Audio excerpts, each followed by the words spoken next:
একটু কল্পনা করুন, আপনার বয়স মাত্র 13 বছর। আপনি কখনো সাধারণ স্কুলে যাননি, কখনো একা রাস্তায় হাঁটেননি। বন্ধু বলতে যারা আছে তারাও সরকারের অনুমোদিত। সোশ্যাল মিডিয়া, স্বাধীনতা, এই শব্দগুলো আপনার জীবনে নেই, কিন্তু তাতে কিছু যায় আসে না, কারণ আপনি এমন এক জগতে বাস করেন যা পৃথিবীর 99% মানুষ কল্পনাও করতে পারে না। কিম জং উনের মেয়ে কিম জুই প্রতিদিনের জীবন শুরু হয় প্রাসাদের ভেতরে, যেখানে বিলাসিতা এতটাই স্বাভাবিক যে সেটা আর আলাদা করে বোঝার প্রয়োজন পড়ে না। বিশাল প্রাসাদগুলো একে অপরের সঙ্গে যুক্ত ভূগর্ভস্থ টানেলের মাধ্যমে, যেন একটি গোপন শহর যা বাইরে থেকে কেউ দেখতে পায় না। এই টানেলগুলো শুধু নিরাপত্তার জন্য নয়, বরং একটি সম্পূর্ণ অদৃশ্য জীবনযাত্রার অংশ। কিম জুই জন্ম নেয় আনুমানিক 2012 বা 13 সালের দিকে, কিন্তু অবাক করার বিষয় হলো প্রথম 10 বছর পৃথিবী জানতেই পারেনি তার অস্তিত্বের কথা। উত্তর কোরিয়ার মতো একটি দেশের শাসক পরিবারের ব্যক্তিগত জীবন এতটাই গোপন রাখা হয় যে বিশ্বের সবচেয়ে শক্তিশালী গোয়েন্দা সংস্থাগুলোর কাছেও সব তথ্য থাকে না। এই রহস্য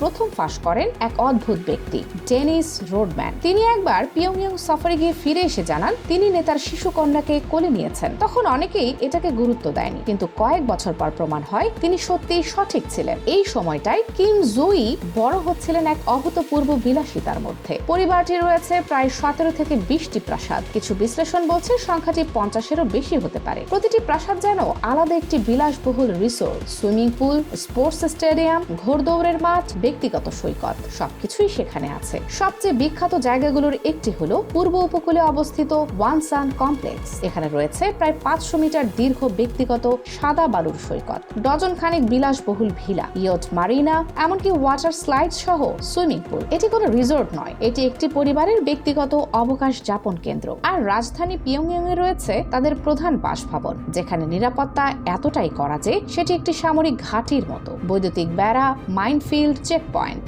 সব মিলিয়ে এটি এক অপ্রবেশযোগ্য দুর্গ। কিন্তু ভেতরে রয়েছে বিলাসবহুল আসবাব, সোনারূপার সাজসজ্জা, স্পা, জিম, সবকিছু। এখানে বড় হচ্ছেন কিম জুই। তার পড়াশোনা হয় ব্যক্তিগত টিউটরের মাধ্যমে। তার শখ ঘোড়ায় চড়া, সাঁতার, স্কিং, এমন শখ যা সাধারণ উত্তর কোরিয়ান শিশুরা কল্পনাও করতে পারে না। কিন্তু এখানেই গল্প থেমে নেই, কারণ এই বিলাসবহুল জীবনের পেছনে চলছে আরো বড় একটি পরিকল্পনা। 2022 সালের 18 নভেম্বর এই দিনটি সবকিছু বদলে দেয়। প্রথমবারের মতো রাষ্ট্রীয় মিডিয়া কিম জুইকে প্রকাশ্যে নিয়ে আসে, কিন্তু কোথায়? কোনো পারিবারিক অনুষ্ঠানে নয়, একটি আন্তঃমহাদেশীয় ব্যালিস্টিক ক্ষেপণাস্ত্র পরীক্ষার স্থানে। ভাবুন, একটি শিশুকে প্রথমবার বিশ্বের সামনে আনা হলো একটি নিউক্লিয়ার অস্ত্রের পাশে দাঁড় করিয়ে। এটি ছিল একটি স্পষ্ট বার্তা। এরপর থেকে তার উপস্থিতি বাড়তেই থাকে। সামরিক কুচকাওয়াজ, ক্ষেপণাস্ত্র পরীক্ষা, কারখানা পরিদর্শন, আন্তর্জাতিক সফর। ধীরে ধীরে রাষ্ট্রীয় মিডিয়া তার জন্য নতুন নতুন উপাধি ব্যবহার করতে শুরু করে, প্রিয় কন্যা থেকে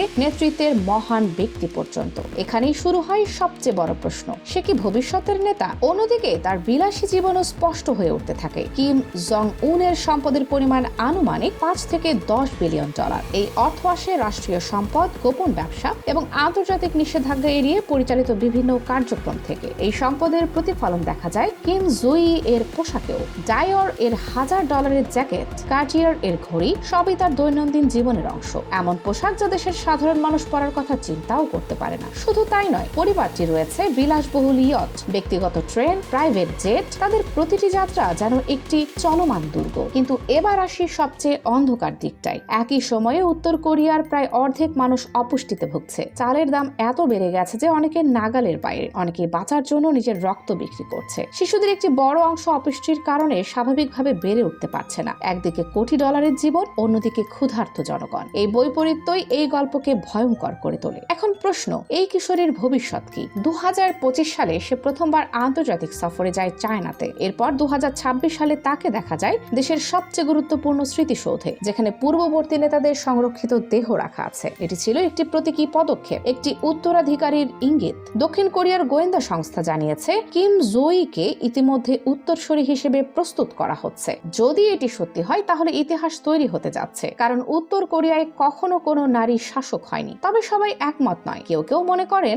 এটি একটি কৌশল, হয়তো তাকে সামনে আনা হচ্ছে শুধু জনগণের সামনে একটি মানবিক চেহারা তুলে ধরার জন্য। আবার কেউ বলেন আসল উত্তরসূরি হয়তো অন্য কেউ, যাকে এখনো গোপন রাখা হয়েছে। কিন্তু একটি বিষয় নিশ্চিত, উত্তর উত্তর কোরিয়ায় কোনো কিছুই হঠাৎ করে ঘটে না, প্রতিটি পদক্ষেপ হিসেব করে নেওয়া হয়। আর সেই হিসেব বলছে এই 13 বছরের কিশোরী ভবিষ্যতে এমন এক অবস্থানে পৌঁছাতে পারে যেখানে তার হাতে থাকবে পারমাণবিক অস্ত্র, একটি বিশাল সেনাবাহিনী এবং কোটি মানুষের ভাগ্য। সে এই জীবন বেছে নেয়নি, সে জন্মেছে এর মধ্যে। কিন্তু সামনে কি আছে তা নির্ধারণ করবে শুধু একটি দেশের নয়, পুরো বিশ্বের ভবিষ্যৎ। এবং এখন পুরো পৃথিবী তাকিয়ে আছে একটি কিশোরীর দিকে।